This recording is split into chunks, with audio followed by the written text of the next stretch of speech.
Hello, Tom. Sorry. It's Tom. Hey, Christmas special. There's no knocking when Tom's concerned. It's just in. Fortunately, I fucked up the intro like 3 times, so I was just about to start. Hello everybody, welcome to the Redmen TV. I'm Ben Kelly. This is the Liverpool Development Watch. In a disappointing week it's been for the first team. It's still been a very busy week for the loans, the youths, and not the women's because they didn't play. But we're going to start with the loans, and we're going to start with Shea Ojo, who finally came back for Fulham after suffering a dislocated shoulder in a 5-4 win over Sheffield United. It was a week ago now, so you've probably heard all about this. But it was a fantastic return for him as he scored 2, got an assist in the game. It was a crazy game actually. They were 5-2 up with about 10 minutes ago, and Sheffield started to make their way back into the game, and they hung on for a 5-4 win. He played 74 minutes from the start, and he really looked like he'd never been away. Breath of fresh air, as we know Shea Ojo can be. Really positive, really sharp. It's really good to see from him. It's clear that this injury hasn't affected him mentally. He just wants to get back into the football, and actually he said after the game, it was one of his best games in terms of my end product. I got 2 goals, and it was so positive to get them. I just want to be enjoying my football and playing as much as I can.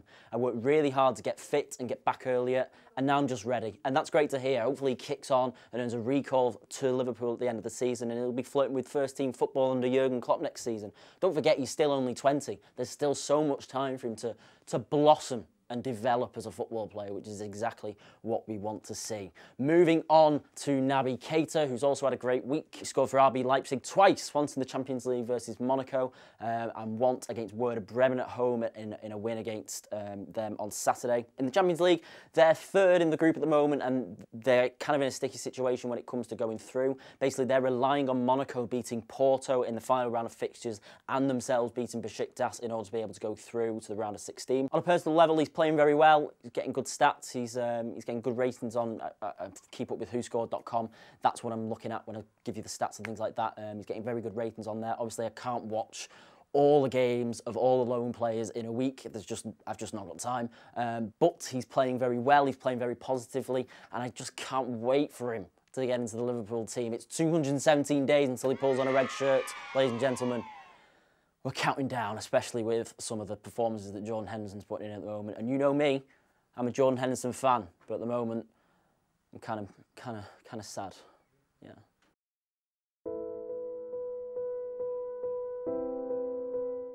Divock Origi was booked and played 90 minutes for Wolfsburg in a 2-1 loss away at Augsburg.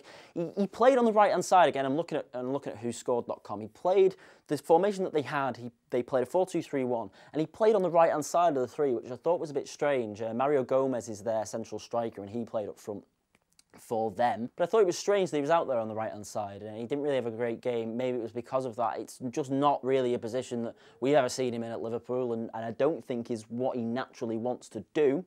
But whatever, you know, maybe they'll change it. Maybe it was just an experiment. I don't know. They're 3 points off the relegation zone, so they're in a little bit of trouble. Overall, it's been quite a decent season so far for Origi, but hopefully we see him move back to where he's used to playing in the central striker role, and he starts bagging a few more goals. Ryan Kent came on at half-time for Freiburg in a 2-1 win versus Mainz. It was 0-0 at half-time. He had a 90% completion rate, got a 6.4 rate on whoscored.com. He clearly had a decent impact on the game. He didn't get an assist or a goal, but obviously he's a bright spark when he's on the pitch, isn't he? We all know of Ryan Kent's abilities in terms of positivity and attack, so good for him. We'll move on to the youths now, them youths. The biggest bit of youth news broke last night as Marko Grujic's agent said he would be leaving on loan in January. It isn't specified where he will go in, but his agent, whose name I can't pronounce, they'll put it around, probably here, it'll be in writing, hello.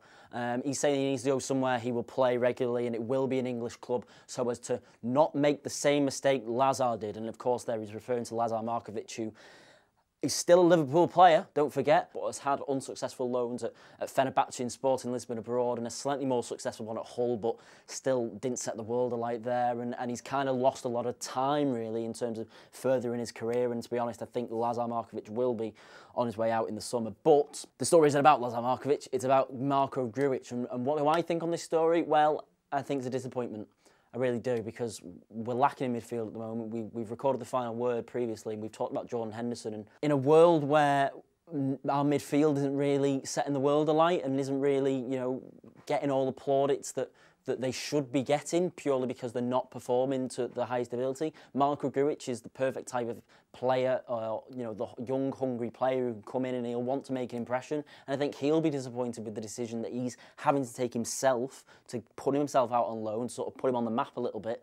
But overall, he does need time on the pitch, and if we're not playing him, he might as well go to somewhere in the Premier League, hopefully, like, I don't know, a Newcastle. That might be a good option. Maybe a Bournemouth, and he comes back a stronger player. That's all I can say. It is disappointing because Henderson isn't playing well. Emre Can could be on the way out. We want to be keeping players like Marko Grujic in and around the squad who can learn and grow as part of Liverpool's team. But as it stands now, he's just not getting enough time on the pitch to really make an impression. So fair play to him. Good luck to the lad if he goes out on loan in January. We'll keep an eye on it. And yeah, that's all I have to say about that. The under-23s, though, were once again winners. Now, the under-23s and under-18s are absolutely flying at the moment. It's really brilliant to see. The under-23s were once again winners, this time away at Chelsea on Saturday afternoon. Harry Wilson scored twice. Ben Woodburn got one in a 3-1 win. They're now 3 points clear at the top of Premier League 2 with a game in hand. They are absolutely flying.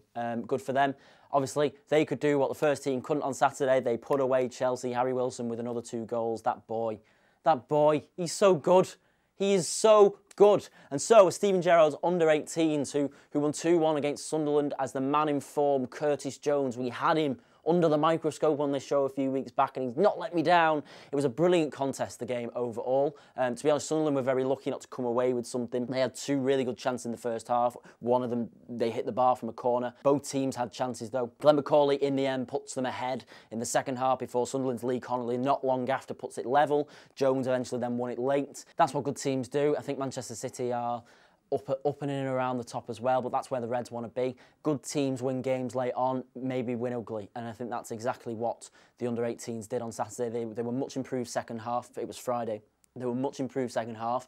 They didn't let Sunderland into the game as much in the second half. And to be honest, overall, even though Sunderland could be considered unlucky, it was possibly a fair result. One of the star performers, though, was this week's Under the Microscope feature. Now, I want a better name for this. I don't really know what to call it. Obviously, every week I want to focus on one particular U-team player that's worth sort of raving about. If you've got any good names for this sort of segment that you'll see in a second and you've seen on previous shows, let us know in the comments. Leave a comment. I'll let you know. I'll give you a shout out next week. I'll choose yours. But it's been an interesting week, obviously, talking about left-backs because Alberto Moreno didn't have a great game against Sevilla. He did better against Chelsea, but there's still been a lot of talk about him on social media with pundits and around the fan base itself. So I thought I'd discuss the best left-back that we have, I think, in the youth setup at the moment, which is the guy in the under-18s, Adam Lewis. Now, he's had a little bit of time out injured this season, only a little bit, but he's back playing now. He suffered a broken leg 2 years ago playing for the under-16s, quite a bad injury.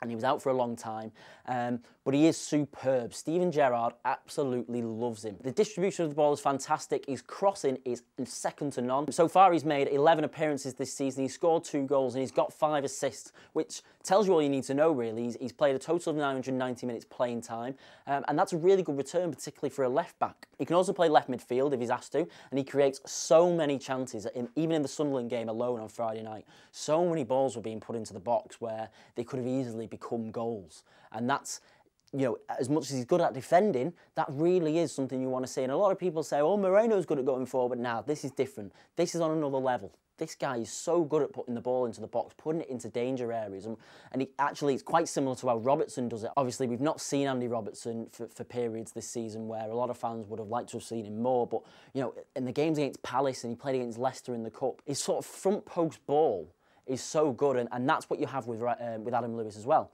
Not just the front post, but the back post as well. He's creating chances all the time. He's been in England under-17 international. He's been at the academy since he was 6, so he's already a veteran of the club. And to top all that off, the cherry on top of the cake is that he's a Scouser as well. Because we don't have enough local talent in the team at the moment. Everybody is saying that, and I fully agree. We need some born and bred lads in there, and that's exactly what we want with Aaron Lewis. And actually, Steven Gerrard, he really is recognising how good he is, and he's actually said that he expects to lose him to the under-23s if he keeps going in the same vein of form. He says, Adam's been doing it for us all season long, and I've been singing his praises all along. If Adam can keep his consistency up, I don't think he'll be around in this team for much longer. I want to keep him for as long as I can, but for me, he's such a threat on the left-hand side. Coming forward, I haven't seen anyone quite as good as him at that age in terms of quality and what he can deliver in the final third, and that is spot on. That sums up this guy in a nutshell, and I think it's beautifully put in a way that You know, he's outgrowing now the under-18s. He potentially will move up to the under-23s before the end of the season. And who knows, in a couple of years, we could have a ready-made left-back to just plonk into our first team. And Jesus, after the last couple of years of frustrating left-back dramas, that is possibly the most exciting news you'll hear all day. And that is it for this week, ladies and gentlemen. As I said at the top of the show, the ladies didn't play this week. It's another week's wait for them. Thanks very much for watching, and thanks very much to those who give... And thanks very much to those who give...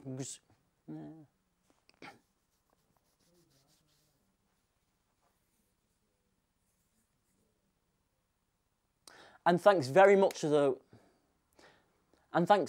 those who've been consistent watchers. Obviously, it's not ending this show, but we've been 8 weeks. We're 8 weeks in now, And thanks very much to those who have been consistent watchers over this period of time. Obviously, it's not ending this show, but we're 8 weeks in now. I'm trying to learn how to do this properly. I'm trying to learn how to do a good job. And to those people who put constructive criticism in the comments, I love you. Keep doing it. I want to know how to improve this show. Any suggestions that you have to improve it, any suggestions that you have to just make the viewing experience more pleasant, please let me know in the comments. To those guys who've been doing that all this time, thank you so much. I've never presented anything before, and I'm really happy to be doing it. I will see you next week. Give me a follow on Twitter at bkelly776. Thank you very much for watching. Bye-bye.